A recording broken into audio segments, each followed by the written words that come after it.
Menopause affects women, but also men, because as a business owner and an entrepreneur, when I started out, it was like one little advertisement in a health magazine, right? That's all there was.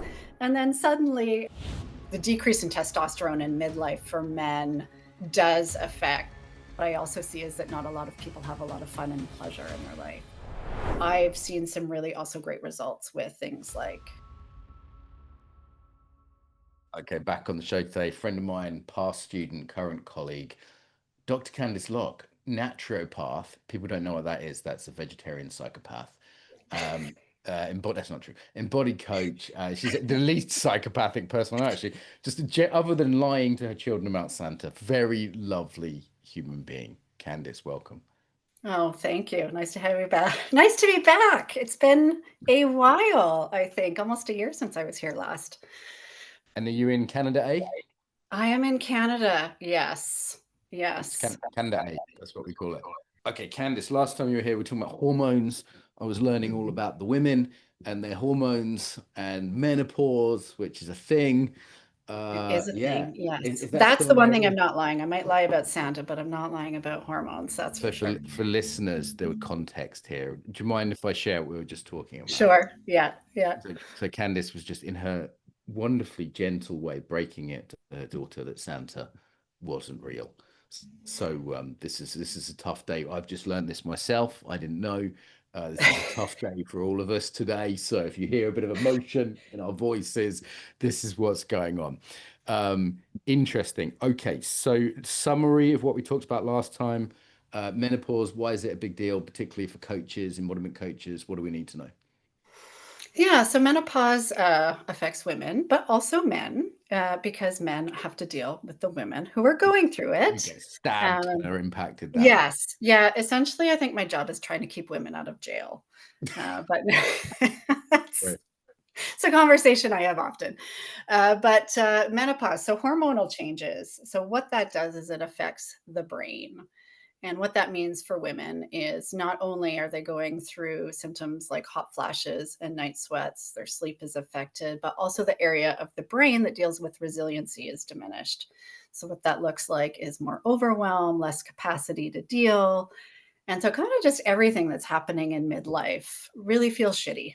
so, so, Hence the rage that you were sort of pointing to there. That's yeah, sort of it's sort of half joking about how people sometimes have these rage issues, don't they? That's yeah, yeah, yeah. It's a big thing. They call it meno rage.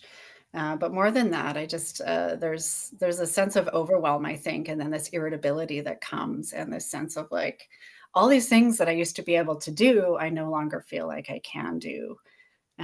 So sometimes I think I just was talking to a woman before hopping on this call with you, and she's saying, like, I have zero tolerance for bullshit anymore. And so part of me's going, well, maybe that's not so bad thing. Like I've maybe heard some that's quite a people, positive for a lot of women. They've yeah, had a lot of crap out of their life at that point. yeah, They sort of stop being people pleasers. We've done a lot of work on this over the years, and it seems like that's a yeah. big part of it. And I guess sort of the male equivalent for me, I've definitely hit middle age the last couple of years, and there's no getting out of it now at 46. And it sort of suddenly hit me, I had a bit of a burnout, and I think my testosterone levels dipped. And Mhm. I've been sort of enjoying that in many ways, enjoying not being so sort of goal orientated and driven and horny all the time. And, it's sort of, let's just say it's at a healthy, happy level now, functional. Um, Yeah, and yeah. it's a little bit less driven, but also a little bit less like drive, energy. There's some sense of, do I want to go on hormone replacement? I know it's quite a testosterone replacement's quite a thing for some of my friends, and Mhm. there's sort of pros and cons to it, but it's definitely like a different life stage, and it feels biochemical as much as, like, it's not just that I'm more experienced or older. There's a different biology that I'm playing with now, Mhm. and if I tried to live like I was 25, I'd be burnt out very quickly. Yeah. Yeah, and I think that's the case actually for both men and women. And interestingly, um, the decrease in testosterone in midlife for men does affect. So testosterone in your 20s and your 30s really cuts cortisol, which is one of your stress hormones. So it's blunted. So for men, the feeling of stress doesn't always show up in the same way as it does in your 40s when testosterone's coming down. um, Cortisol levels rise too, and so that can be Yeah. sort of that feeling of stress feels more intense, I think, for men and women too, in this phase of life. I And don't think I experienced anxiety till I was 40 at all about anything. I was just too busy conquering to feel yeah, anxiety. yeah, Yeah. yeah, yeah. But the interesting thing for men actually at this point, and I did a little deep dive because I was like, I deal mostly with women, but I thought, let's be fair because stuff happens to men too. Is that oxytocin, which is the bonding hormone, goes up. So testosterone keeps that at bay when you're younger, but it goes up in men in their 40s, which is more connection and more bonding and kind of more relationship oriented at this point. I don't know if that's your experience as a I'm fairly cuddly. I've always been fairly cuddly. yeah. But people sound a bit softer, a bit kinder. You know, Uh-huh. someone messed up and didn't show up for a KEC call yesterday. They just completely blanked it in the diary, one of the Mhm. trainers. And I sort of had a message from them afterwards and a message from the course manager. In KECs are for listeners that Kandis teaches on it. So certificate of embodiment coaching never happened before that teacher didn't turn up. And both people were sort of slightly scared to be leaving me this message. And it was just, it's a cock up, but it was not the end of the world. And Mhm. I remember sort of me from a few years ago would have been quite sharp about it. And me Mhm. yesterday was a lot more chill, a bit like, well, don't do it again. No one gets a third chance, but that's like, Yeah. if it's a one-off, it happens, right? And I think that sort of slight kindness and softness rather than I've got to achieve my goals at all costs and anything that gets in the way is just, something in the way. I think that Mhm. comes in with middle age. A lot of guys just get a little bit nicer in middle age. Yeah. Yeah. And part of that's life experience and all the things that you've kind of led you up to this point. And then I think, when we're looking at, I like to think of it as like the pie chart of life. Like there's a section of it that is partly hormonal. So there's just simple physiological changes in the body that change our behavior and change how we think. And so that plays a role into like what the experience of midlife is. Also, what the experience of, you've had on the podcast lots of chat about burnout, and part of it is that too, because midlife is one of those phases of life where burnout is super, super common. And I think part of that is the Definitely. hormones as well as Yeah. all the other things that are going on at the same It's interesting time. because we're embodied as well as biological, and Yeah. both of those things are true, right? Whether I've had breakfast or Yes. not is a Yeah. factor. You know, Yeah. at the end of the week right now, I'm a little bit just tired from the work week. These are all factors. How much sleep I've had. So we have Yeah. people. We're not on the podcast. We're mostly talking about embodiment and coaching, but there's no. Hmm. We've also had testosterone people on, people talking about, various other sort of more biological things. And it's Hmm. interesting. I think it's more in the common, it's more in the, what's the word? It's more in the culture now that people are talking about some of these biological issues, at least. So Yeah. this is good. This is good. I mean, as coaches, what might be some of the things to bear in mind here? Whether what's one is coaching oneself or coaching different types of people, women of different ages, for example. Let's look at it through the coaching angle rather than just our own personal biology. Yeah. Well, yes, yes. We are on the embodiment coaching podcast. So Yeah, let's hope that there is a lens that where coaching might, might be useful. I actually think that, I mean, in my practice, because I am both naturopathic doctor and coach, um, I use hormones or just physiological changes as a way to find grace. And so part of my angle is like, why are we talking about hormones now? Is really that there are things in life we can control, and there are things in life we can't. And when people are coming in to see me and they're saying, like, my body is failing me, or why can't I do the things that I used to do? Yes, some of that is patterns and habits, and we need to change the things around us. And some of it is just purely physiological in terms of where they're at in their midlife with hormones. And I think, as I explain the hormones to them, it's like, oh, okay, this is a thing I can't control. So can I let go of that aspect and can I give myself a little bit of grace in that some of this stuff is um, not out of my hands, but it sort of explains the way I'm feeling and why I'm feeling that. Because yeah, I think people are really hard on themselves. And so if you can go like, okay, part of this is maybe lack of testosterone or maybe lack of estrogen, I can do something about that. And also, I don't have to blame myself in its entirety in that way, if that makes sense. Like you can say, oh, this is a process that's happening, and maybe that's why I'm feeling overwhelmed, or maybe that's why I'm, um, having feeling like I'm having a midlife crisis. Being gentle on So oneself.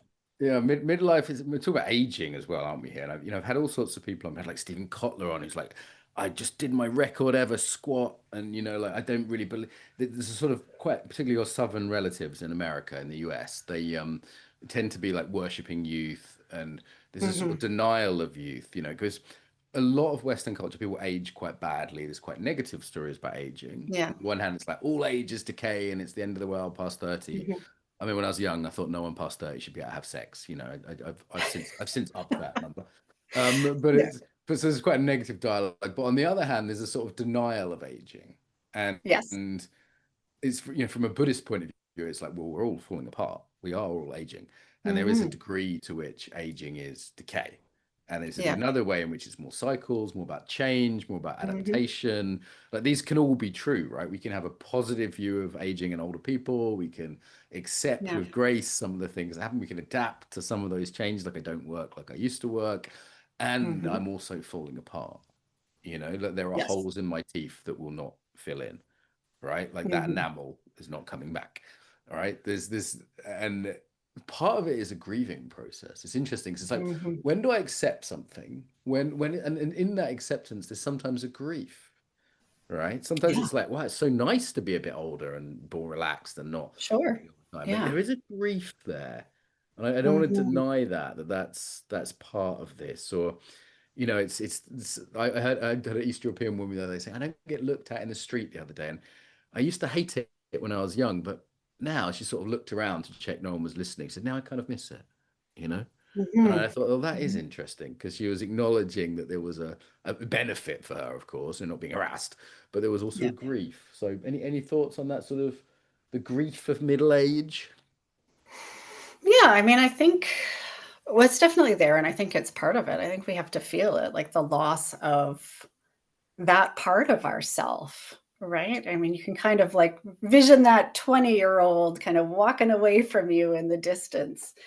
Yeah, and yeah, there is an aspect to letting go, and I think you have to grieve the process of like, oh, maybe my body hurts a little more when I wake up. And maybe, I can't lift as many weights as I did or Yeah, whatever it yeah. Do you get is. sleep injuries, Candice? I had someone complaining to me about a sleep injury. They woke up with pain, and sleep Mhm. injuries are a thing now. It doesn't Yeah. even have to, not Aikido injury anymore. So, Yeah, it's just, yep, the simple daily activities that are wearing us down now. But yeah, I think if you don't find a way to grieve it and just be like, yeah, part of it is sad for sure. It's like, okay, everything yeah, feels a yeah. little And there's also confusing. things I wouldn't want back, and there's, Yeah. wonderful gifts of maturity. I mean, just, as a coach, for example, just sort of having enough experience to know what I'm doing Yeah. without sort of worrying too much and not having to Mhm. inflate myself is what I did when I was younger because I was coming from insecurity. So I'd sort of puff myself up. And it's just like I'm doing a talk for an ICF group or whatever. And I'm just like, guys, I've been doing this a while. I kind of know what I'm talking about. There's always more to learn, but and there's a sort of ease in that. And I think no matter Mhm. how talented someone is, no matter how good someone's teachers are, that just comes with sort of years in the game. Yes. Yeah. And I do think that part of that grief process, if you can pair that together with here's all the good things, like, you were saying, I'm a little more chilled out and, I like to hang out with my friends and my family a bit more. And it's not so much about like the hardcore, I need to be this directional all the time. It's more, I think about expanding your worldview and your social view and taking more in a sense as well. So in terms of looking at, I have enough life experience to know the things that matter to me. And the things that matter to me are the things I'm now going to reach for and not worry so much about the rest. It could I be kind think, of aligned around values and yeah, not yeah. so much sweating the small stuff or I know it's like I just don't get so reactive to certain kinds of feedback anymore or certain kinds of Mhm. delegates in training. I'm like, oh, it's one of them. And I think as a coach, something that's really nice is that most things have happened to me. Not, and if not directly, so for example, I don't know, I've never been pregnant, right? Like there's things personally that haven't happened to me, Yeah. but I've had experiences of so many things, and I've lived quite a lot. I've been around a bit, let's be honest. And Mhm. but I think most people have by the time they're, pushing 50, that when a coaching client comes to me, I can usually empathize quite quickly and quite Yeah. naturally and go, oh yeah, I've had a situation a bit like that. Oh, I kind of know what you mean. Oh yeah, I haven't Mm. done that, but I have lost my job elsewhere. Or, do you know what I mean? There's a sort of, I think there's a risk in that as a coach, is that I'm not kind of projecting my own life on someone. It's like I Yeah. sometimes this it's funny. Whenever you ask for relationship advice, people actually just give you what they wish they'd done in their last relationship. That's Yeah. they're not giving you advice on your relationship. They're giving their past self advice. Yeah. Like that's Yeah. one to be careful of. But I like the sort of empathy that comes with. Oh yeah, I've sort of come across that before. And I was saying to my partner, who's also quite experienced and well traveled. It's like Mhm. there's stressful things and annoying things, but there's not so many sort of novel. Oh, I have no idea how this pans out things. And I think as a Yes. coach, that kind of creates a certain depth of experience, which Yeah. you kind of lean on. Do you know what I mean? This Yeah, I I think wouldn't go so so, far as to and say I think blind. that there's You're wiser than I am. But yeah.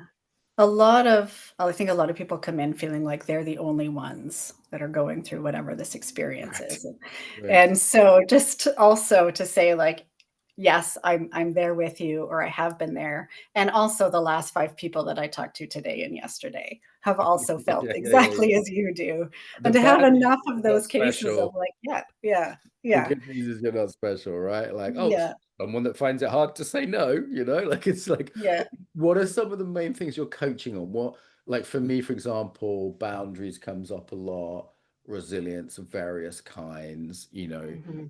trauma related stuff, obviously with Ukrainians. But what are you mostly dealing with there? So self-care is a big one. Good one. Yeah. Yeah, yeah, and I tend to use it. So one of the tools that we use in KEC or have used is a toolkit, right? The self-care pose, so that Yeah. Yeah. self-hug. And I find, almost everyone I see has tears. They put Right. themselves in this Right. hug, and it's just like that feeling of, I haven't been caring for myself, or I haven't given myself enough support. There's a lot of, to your point, grief around that comes Huge. up. Huge. Yeah. Just a quick plug. Sorry to jump in again, but quick plug. So Embodied Toolkit, if you haven't got the book's out. It's quite cheap on Amazon. 26 poses coaches can use with nice photos. And on KEC, which is our main coach training, we teach self-care and no pose. And they're probably the two I use most often. And almost every time I teach those as a group or as a coach, there's some sort of emotional response. Because Mhm. most of us have something going on with boundaries or with self-care, right? Like Yeah. most. Like I've seen Yeah. roomfuls of people in tears when I've taught that pose, for example. Yes. But most people, there's a little something that comes up. Yeah, well, I remember me, when I first started and that was the pose, I felt like I was clinging for dear life to myself, like, I just was like, "Oh my And, god, I can't," like yeah, it and was very there's an intense. opening for coaching right there, right? It's like, Yeah, someone did the pose, then said that. It's like, okay, juicy coaching session coming up, like yeah. that's what I like about the embodiment approaches is you're sort of diving into a level of depth that would take a long time to talk your way into. Whereas you Mhm. do the pose, you have an experience, you say, I feel like I'm clinging on for D life. Someone else might say, I feel like I've never hugged myself before. Someone else would say, this just Yeah. might even be something as this feels totally unfamiliar. Like that's one of the Mhm. questions I ask a lot with Toolkit is, does this feel familiar? And if Yeah. someone says, no, I don't do this ever, whoa, like right there, you're in at the deep end for a coaching session.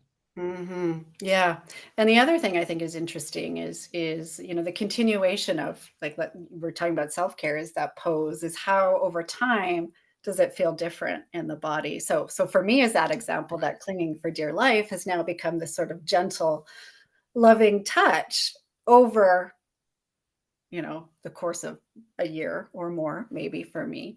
But having that sense, like it's a very tangible thing to go like, oh, this used to be the experience, and now it's something Now it's different. okay. Yeah, Yeah. we're doing a toolkit training. Generally, it's a sort of post KEC thing. We're doing a toolkit training for some KEC graduates at the moment, and they're like, "Well, why should I do the homework? Like what's the issue?"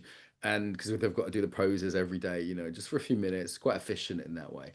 And I think they were sort of playing with me. And I said, "Well, why do you think?" And it's like, "Well, one to just get good at it, but another one is so that you're not super triggered by it."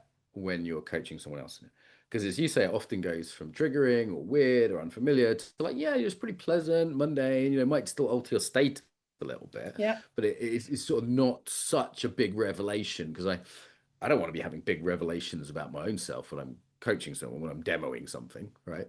So I Mhm. was laughing at them saying look guys, like it's for your own benefit here. Like even if Yeah. you personally and that because it's a little reference point, people will go, oh, I used to find this really horrible and intense, and now it's just no big deal, right? Like Mhm. that I think is a nice realization for people. Yeah. Yeah, absolutely, absolutely, and I think that was the case for me with some of these things too, that I was just that felt there was a yuck component to it. It was super uncomfortable, and now it's like, "Oh, Yeah. yeah, this is kinda nice," and I like that, and probably more so, I think, with the no pose for me, with that kind of like, "Oh, I have to Yeah, set a Mex time here." no pose is hard for a bunch. I mean, that's the Yeah, nice Canadian in you, isn't it? yeah. you're not the Croatians here would have no problem with that. It's a different Yeah. culture. Listen, I'm just putting up my phone because I did a little poll earlier with my mentees. I said, Mhm. "What's your favorite embodiment coaching technique?" So for those that don't know, Kandis also teaches on Certificate of Embodiment Coaching. Keck, we've been talking about, is one of our more experienced trainers now, and we teach a bunch of techniques on there. And I thought it'd be sort of a good starting point. I thought centering would win because everybody always Mhm. does centering in their exams, and Yeah, we've actually had to say you have to do centering and something else in your video yeah. exam because it's sort of quick win. When I'm teaching like ICF groups, I'm like, oh, this is such a quick win just to do a bit of Mhm. self-regulation before coaching, so just to get the coaching question better, if nothing else, to Yeah. regulate, to resource people. It's sort of a no-brainer. Whenever I'm getting a one-on-one with anyone else, I sort of don't understand why they don't do it. Even Mhm. if it's a very simple version, like take a deep breath or something, right? Yeah. But that wasn't the top. It was popular. Yeah. So leader follower technique we do is the least popular, I think, because you can't do it online so easily. So that's one where Yes. we were touching and moving backwards and forwards. But Yeah. the top two equally awareness and choice and the four elements. So Uh-huh. ETK was in there just behind those. Distinction coaching was there, which if people haven't seen demos on YouTube of me doing it, it's a little bit more Mm. complex. I can get why that one wasn't super popular because it's just sort of hard to get until you're quite Yeah. good. But yeah, toolkit's up there. But awareness and choice and four elements. So let's talk about those just as sort of Mhm. thought it'd just be a nice starting off point for our Yeah. conversation, I Yeah. guess. You like Yeah. the four elements? I don't do we do four elements brainstorming where we take people through four different embodiments. It's just it could be five elements, could be six, but four is Yeah. good to usually to give people a few new ideas, a few new options. And the idea is you shift the body and then they shift their ideas. And the whole point of coaching is you have new ideas, right? So it's four different Yeah. embodiments, four different sets of ideas. Usually one of them they know, second one they might have thought of, three and four, whatever they're like, I've never imagined that. Oh my God, that's a totally new idea. And you can cut it short by just doing the missing element or the one that you see is needed or whatever, but there's Yeah. variations on it. But often people are like, whoa, I've never thought of that.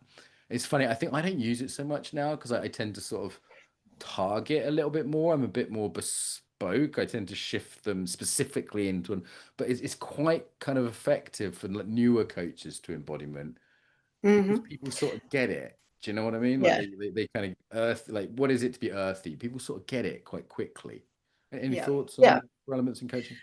Yeah, and I actually had that, on my list. I knew that we were gonna be talking a little bit about coaching techniques, and I was like, "What are my top 3, 4?" And 4 Okay. elements is definitely, as is centering, but, 4 elements definitely, and I like to think of it more, I think, and maybe it's just the people that I see, yes, the body storming, but also as a relational piece, like, to understand, like, Okay. how do I interact, Right, like and holistic how coaching. I definitely yeah, use it that way. I look at the coachee and go, oh, they're really airy. We need to be quick and keep this fun. Or, oh, they're yeah, really fiery. I better get to the point.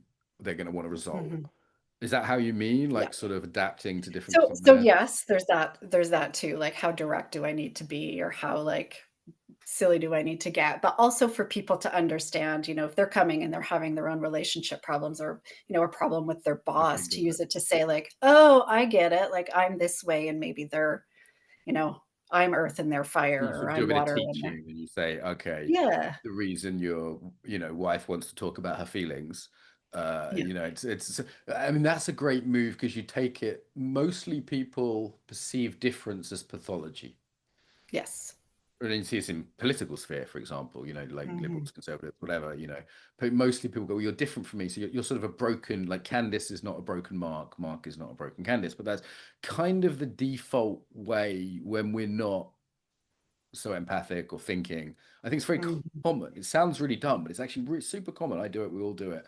And then to kind of Mhm. introduce a map, which is kind of neutral, gives a language for talking about difference Yeah. that's not value laden. Like, I mean, people have their own associations, of course, with the elements, but this to say they all sound fine, don't they? It's not like have you seen the Neo-Reichian ones? They have narcissistic or psychopathic body structures. They have these horrible names Yes. that you just don't want, like the armoring patterns. So they're just awfully named.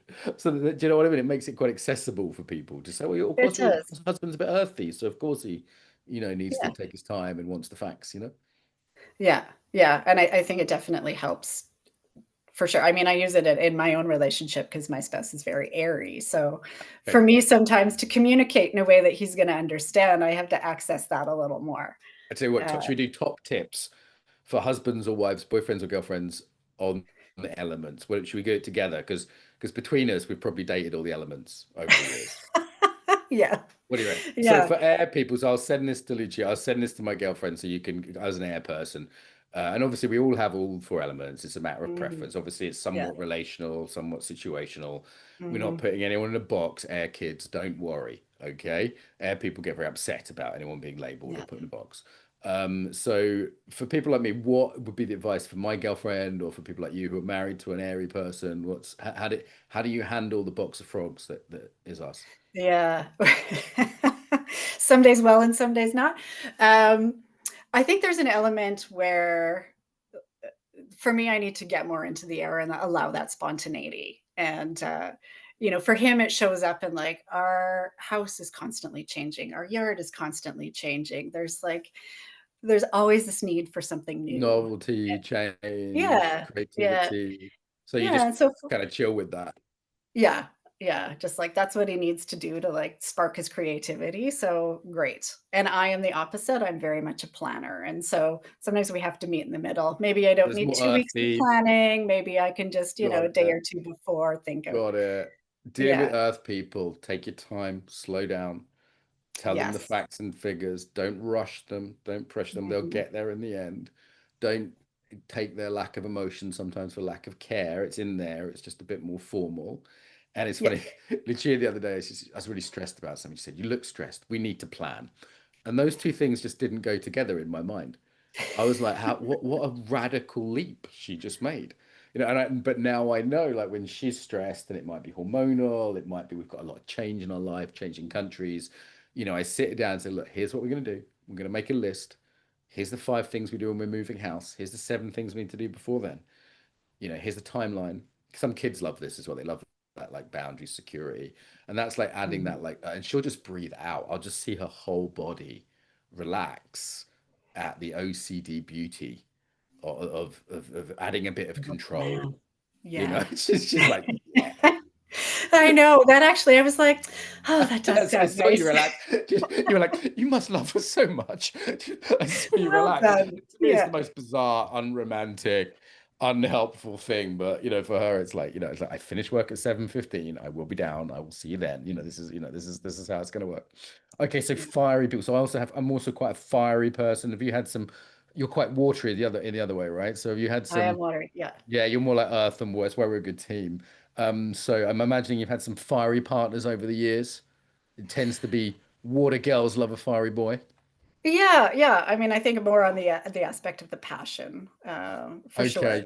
Okay. So, yeah, so that's actually in that sense, water and fire kind of can work because, water is very much about connection. And if Oh you no, have that's where the passion sizzle with it, is. That's that where can the be steam really, is. yeah, it can be If I'm super doing when I'm exciting. doing for relational coaching, air and earth is how the meeting of those two is the practicalities. That's Hmm. like how you get on day to day. But the Yeah. fire and the water, that's the polarity of the Hmm. attraction. That's the yin and yang, right? Yeah. So, I Yeah. mean, that's one thing to understand is that there's often a natural attraction. And that could be, a friendly team attraction, us, or it could be more, sexual kind of sense. And I'd say with Hmm. fire people, it's like just tell them what they're going to get, tell them what the result is. You know, if it's like a business client for coaching, you know, Yeah. they just like you see that in, but and you'll see it how they walk in the room, how they sit down. Hmm. They'll start a coaching session. And they'll be like, okay, what are we doing? Yeah. Okay, I've been told to be here. What am I going to get? And you can hear in Hmm. the tone of voice and the embodiment and in the question, right? Their Yeah. question isn't hello, who are you? The question is, what do you want? Or what am Yeah. I going to get? Right. Yeah. And those people just dealing with them and I think sometimes we confuse that for a lack of care, but it's more like there's just that doing mode. There's a sort of, Yeah. you know, because sometimes there's passion, but there's also like the fierceness there. And I mean, Yeah. Croatia at the moment can be quite fiery. People can be quite fiery. And I have to remind myself they're not being aggressive Hmm. because by even by my standards, Croatians are quite fierce, you know. And Yeah. it's like, oh, okay, that's just how they are. It's not Yeah. unpleasant, you know. It's not. They're not trying to start a fight. Yeah. What Yeah. about? And that it shows up in clients too. And I've had some be like, I don't need to know the why, just tell me what to do. Yeah, yeah. I was Okay. coordinating with a co-trainer yesterday. She's German and quite fiery. Germans tend to be earth and fire, and she sort of hit me with just some very direct feedback. And from anyone else, it would have been rude, but I went, no, she's giving this as a gift. That's fair enough. Okay, thank you very much. You know, Hmm. clear. This was Miriam, who I'm doing the facilitators group with. That's the group of facilitators well-being. We call it facilitators in flow at the moment. Hmm. That's what we're calling it. It was flourishing facilitators, but we've changed it. So people want a kind of bit of support as a facilitator, a bit of well-being, then come and play with me and Hmm. Miriam and Dr. Helen too. So look that one up on the website. What have we not done? Fire, water. Water. Well, that Tips was an for easy one. watery Just, partners and clients. We seem to be doing both. So yeah. yeah, how do you deal with the watery coaching clients? That for me, I mean, this is also my home base, so it's an easier one for me. This is, I think, they're the type of people. It's like not only how are you, how was your kid's birthday? Tell me about your dog's surgery. There's a lot of like personal connection that I think is there, and that like that's the thing that like makes them go like, yay, this They person need sees that me. relational connection, Yes, and they yeah, can be really good listeners, which you know is a mixed blessing sometimes. They might hmm, not say no as well, right? Like they can be yes, very agreeable. yeah, Like, hey, and you then know, I they're think doing training. Hey, let's all do this, and they're like, okay. yeah, yeah, and yeah, that's the thing to watch in the coaching sessions, I think too, and in relationships is that like, are you really sure you want to do that? Like, is Yeah, yeah. this? I've had so many watery girlfriends over the years, and I'm like, we always end up watching movies, and you know, they'll be like, I didn't really want to watch this, or because they Mhm. will get you in the end. They're not nicer. They'll just get you passive aggressively, or the resentment will build up, or one day it Yeah, will explode. Like yeah. that agreeableness isn't, you don't get that for free kind of thing, you know. No, it's not genteel all of the time. There's a limit for Right, sure. the Yeah. niceness will crack. It's sort of Yeah. nicer but not kinder, I sometimes say. And you know, and of course it is lovely, and we all need these qualities as a coach as well, right? Like, I think a question I have is who's the coaching client? But you know, the other question is which mode do I want to be in? And we Mhm. both have two that are kind of strong, which is pretty typical for coaches. Yeah. People are sometimes quite surprised when I go to a very tender water mode, and I Mhm. wouldn't want to do it all day because it would be exhausting. But it is part of my range as a coach. You know, I had one ex-girlfriend actually said to me, "Why can't you be like that all the time?" And I was I was like, "Because it's exhausting. I can do it. I've got range, but it's not. You know what I mean? It's not my modus operandi. But sometimes as a coach, it's good to be able to go to the ones like I know you can be challenging, right? Like you can lay Mhm. the fire down when you need to." Yeah. In my very soft Canadian way, but yes. Well, that's the other factor is cultural factors, right? Like I was joking about my colleague Miriam having the Yeah. earth and the fire, you know, the kind of German, that's a Yeah. classic German combo. And Mhm. yeah, it's funny, we don't talk about Canada that often on here, but there is a sort of cliche of the Canadian. But now people are always going to say it depends, okay? Mhm. And of course, Canada is a big place. I was talking to a client yesterday from Alberta, which is, you know, much more conservative than a lot of Yes. Canada. You know, she works with oil Yeah. companies and stuff. And you know, yes, there's different Canadas, right? Like I've been to Quebec, and that obviously has its own flavor. Montreal. Anything on the Canadian embodiment you wanna lay down for our Canadian listeners to agreeably nod along to? Yeah, yeah, exactly. They'll be like, "Yes, all of those things." I think that there is still, like, regardless of coast to coast, there is still this gentleness and this niceness and this agreeableness that is very much a cultural thing. And I don't think I knew how cultural it was until I got myself, into other cultures to go like, oh, this is actually a different thing. But I think the thing that I've had to learn for myself, and that obviously many of my clients are Canadians, is around um, tapping into that fire. And what does that fire look like for you? Like the fire that I have is certainly not the Mark Walsh fire. Okay. For me, how I say no and how I set my boundaries, like I've learned for me, it's like, you know what, this is actually my hill to die on. This is where like I'm drawing this line. This is my no. And so, but it's still said with like kind of a Canadian niceness, but I'm still saying like, no, you know, this Interesting, is not interesting. something I agree with, rather than like a no, Yeah, yeah, yeah. it's We've got to sort of adapt it to the style, and also it's what you'll get away with, right? Like in yes. Croatia, in the Balkans, particularly men can be quite fierce, and it's not considered a big deal. No one's going to get Mhm. upset or sue you or cry or anything. It's the Balkans. Deal with it. So Yeah. yeah, cultural context is important here with embodiment. Yeah. Okay, so we four elements. I think we sort of covered them, but it's obviously we do whole class on this, workshops on this, part of CAC, blah blah blah. Yeah. Toolkit we looked at a little bit, and the other popular one they said there, the other top one was awareness and choice, which is Mhm. we have awareness raising techniques, which are often very simple. It's just Yep. asking people to notice what they're doing in their body, or to exaggerate it. Often is a Mhm. good way to get into that. And then it was also, but it's more of an algorithm as well. It's a principle, awareness and choice, right? Like Yep. we say, this is what we do in embodied coaching: is we Mhm. raise awareness, give people choices, right? Like these are the Mhm. basic things, that we do. And this is the same as anything, really. I was just listening to a guy talk about young men's mental health earlier. This is a psychiatrist from America, and he was saying, well, the first thing is awareness. You have to be aware of what's going on.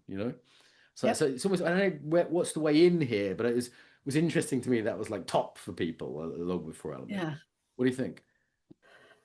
Yeah, I would say, I mean, I actually use the pit stops a lot, which again, it's one of the first things we do in CAC is, to set your alarm at so many times throughout the day and just check in with yourself. I like to get people to use like a mindful bell app, something that's a bit random. And I think it's important Is to there a have the randomized randomness. one? What's Is there that? one that you could randomize? Or do you mean random Yeah, as in? there's ones that you can set, that'll go off randomly throughout the day. You have to I mean, there's a ton of free Okay. apps that you can use. But I like the randomness because I found sometimes, people can be like, okay, it's my 12 o'clock check-in, and they're already kind Yeah. of fixing themselves to be like, oh, look, I'm okay, rather than catching themselves either in a moment. Yogis, facilitators, coaches, we're a nightmare for this. Like we're Yeah. so good with our little tools that we're missing the message. Like a lot of time I notice this when I Yeah. meditate in the morning, I'll sit down and before I do a breath work technique or any metta or anything, I'll just spend a few minutes going, how am I? Mhm. Just really being present to myself in quite a broad, not just focusing on the breath or body scanning, not really much of a technique, just sitting with myself. And I'm like, oh yeah, Mhm. okay. And even someone who practices a lot of embodiment, it takes me 2 or 3 minutes sometimes to really get that. And if, Yeah. if I were to jump into the breath counting or the metta or the breath work, the 5-6-5 or whatever, I'm gonna miss that. And Yeah. we actually say to people with this 5 times a day check-in, the pit stops we call them, this is remarkably profound. I spoke to someone actually, when was it? This morning, who was a long-term yogi, and he said he always had his yoga meditation practice in the morning, but then the rest of the day he was just off. And he Mhm. got some advantage from the practice. He got some benefits, some calmness, some awareness. But he said really a lot of it didn't go through his day, the awareness. A half an hour after he stopped practice, he said he was, he works in IT, and he said he was just gone. Mhm. And he said the 5 times a day for 1 minute had actually had a bigger impact on his awareness than this, hour of Astanga he was doing every day with meditation afterwards. Yeah. Yeah. I work with a lot of people who are very cerebral too, right? So sometimes jumping into other techniques can be harder, so sometimes the basics of just like, "Oh, how am I actually doing right now?"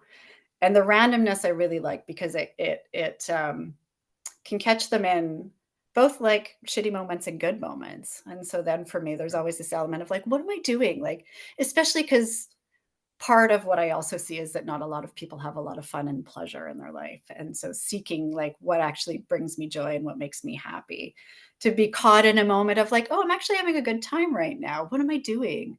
Or to be caught like, oh, I feel like, things are not feeling great right It's now. like to So see what the am I doing there? correlation. We're not very good at pattern recognition. Like I had an app years ago called Mappiness, and it was a British app, and it would ping um, randomly throughout the day, and you'd have to say how Mhm, happy you were, and you'd have to say two things: where you were, and you could share your location, so you knew exactly where you were, and you could choose to, and what you were doing. And every time it pinged when I was on the train, because I used to go to and from London quite a lot for work, I was miserable.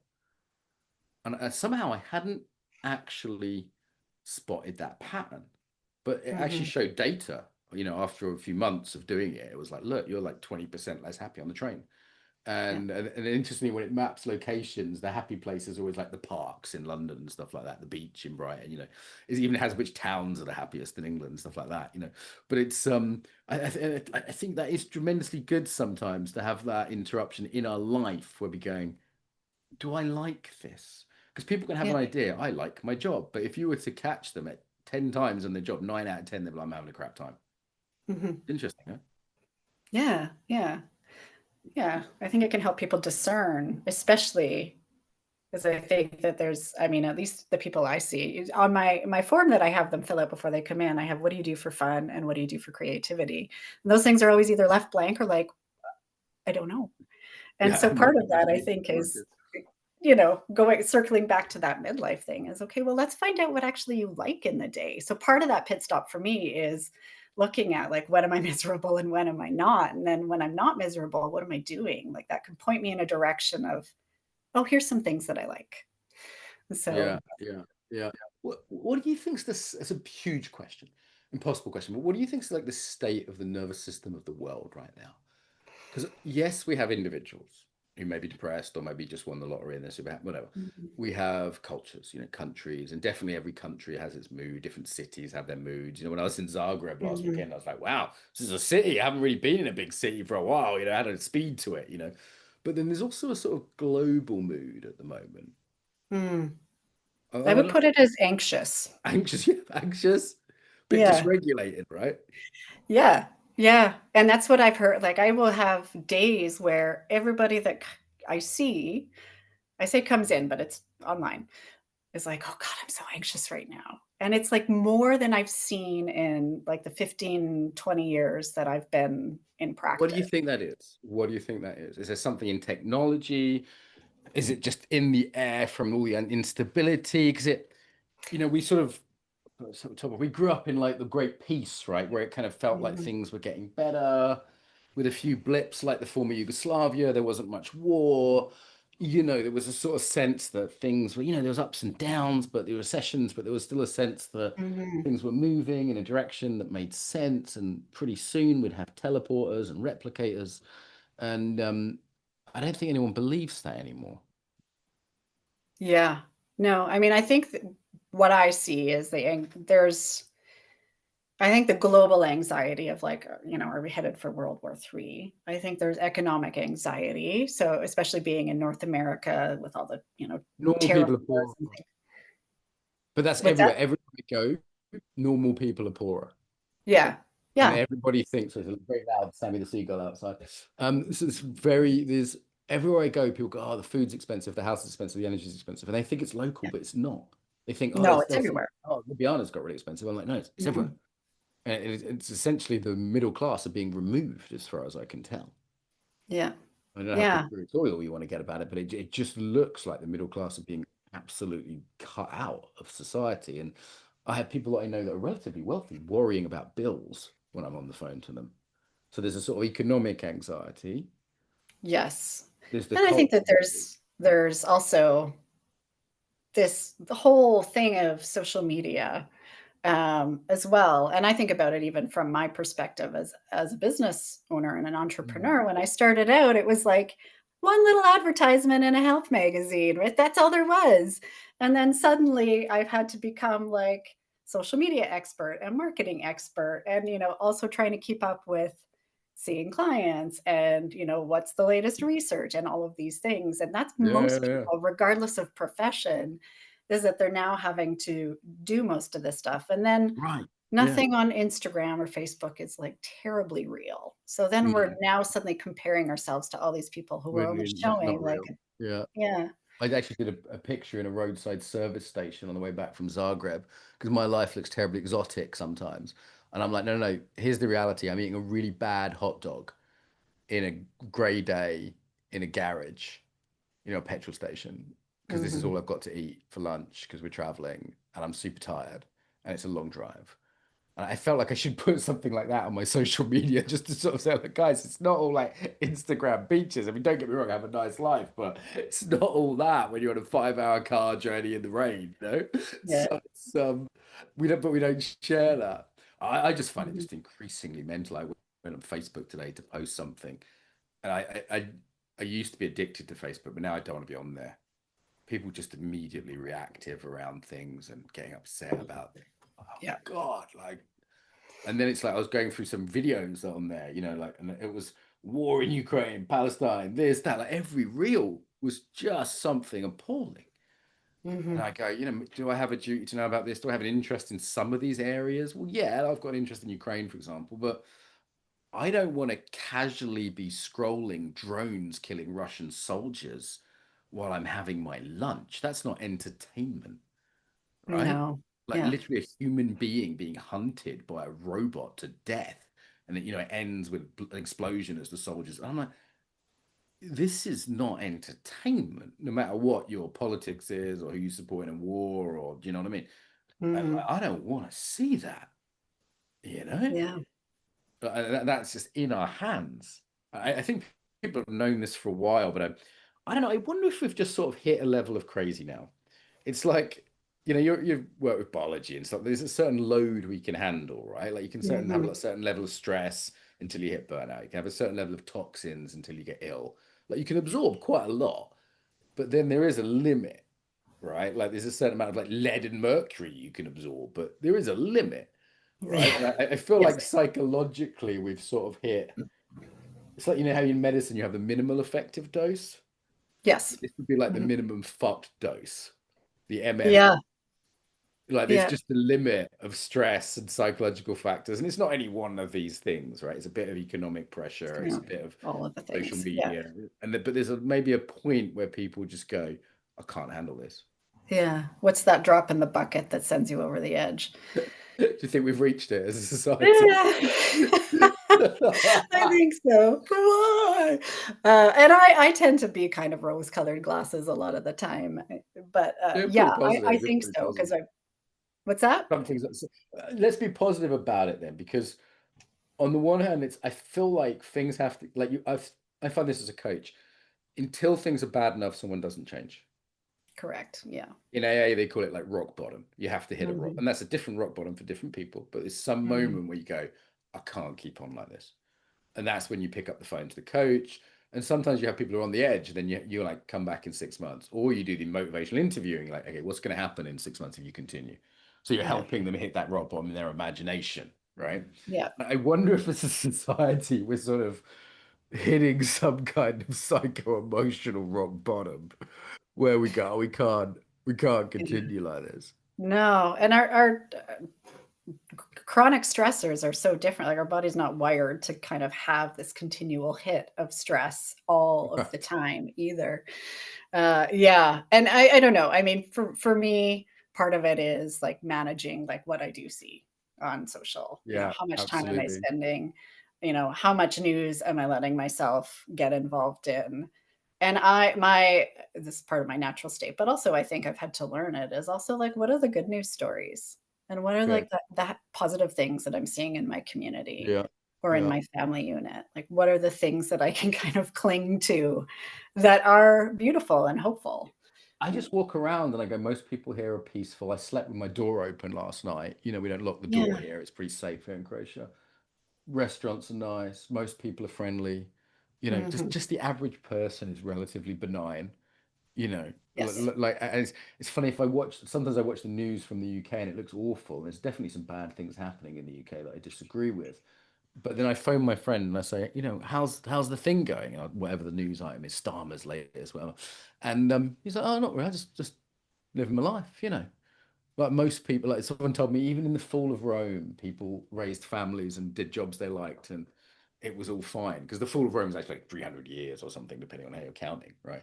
So it's kind of Mhm. like maybe we are living in a sort of end time scenario, but that doesn't mean that everything's horrible all the time. I think there's something, if it bleeds, it leads, and whether it be social news or traditional news, right? Mainstream. Yeah. So there's something about just looking outside the door Mhm. and going, actually, this is pretty cool. This is pretty Yeah. nice. Yeah, yeah.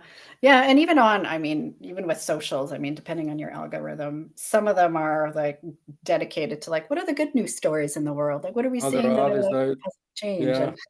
And so, you can mix that up, and then I think also, like, in general, day to day, I, I nothing terrible is in at least where I live, is going Not on. too bad there in Canada. Still nice for now. Unless Trudeau, actually you haven't got Trudeau anymore, have you? Who have you got now? Yep, Mark Carney. Mark Carney, another, but he's not going to euthanize you anytime soon. That's the one from Canada that freaks me out. Is Oh, the MAID, yeah, they call it the MAID, the medically maid? Yeah, assisted. that's a Yeah, nice yeah. way of talking about killing old people. But that's the one that freaks me out from Canada. Doesn't You're it? all so It doesn't. nice, except when you're murdering each other. Like that's what is that about? I didn't expect That one, Canada to I'm come up with not that one. bothered by it. I'm not bothered by You're it. I not think bothered by it. What for no. mental? You know what? It's the end of the things. I don't want to end on this. Yeah, yeah, yeah. So Another for me, it conversation freaks me another out for time. like mental health stuff, certainly, because I probably would have opted for it when I was younger, but not anymore. All right. Top hormonal tips then. So top tips for coaches to keep their hormonal balance. What have you got for us? Because we all need to be hormonally balanced one way or another. Yeah, yeah. Lunatic Well, I think coaches part with of it with is the dysregulation. yeah, part of it is just recognizing that in midlife there are changes. So part of those changes may be influencing how you're thinking, how you're feeling, and the behaviors that maybe are new or different that you're sort of seeking out. Um, there are options. I know this is not the show for that, but there are options for hormone therapy for those that are seeking Sure, it. sure, yep. I think, yeah. And so that is an option. I've seen some really also great results with things like coaching and therapy, regardless of all of that. Diet. How we deal with our stress and how we look at the world Yeah. actually impact what our physical experience is in our body in terms of all of these changes. So there are many men and women out there who don't do, medical intervention, but work on, how do I relate to the world and what kind of like social connection do I have and how do I find meaning, who do beautifully through midlife without kind of having to reach for anything. And I think that that's, regardless of whether you do any medical intervention, I think that those are still really key and profound things. And those are the things that are going to carry you forward into the next phase of life. And so I think there's things to be Awesome. excited about for that. Fair play. And I point listeners to Candice's last episode. People look up Kandis Lock for the last episode she did. We talk more about hormones there and menopause particularly. And there's one from Joseph on testosterone as well. If people go to the podcast putting testosterone.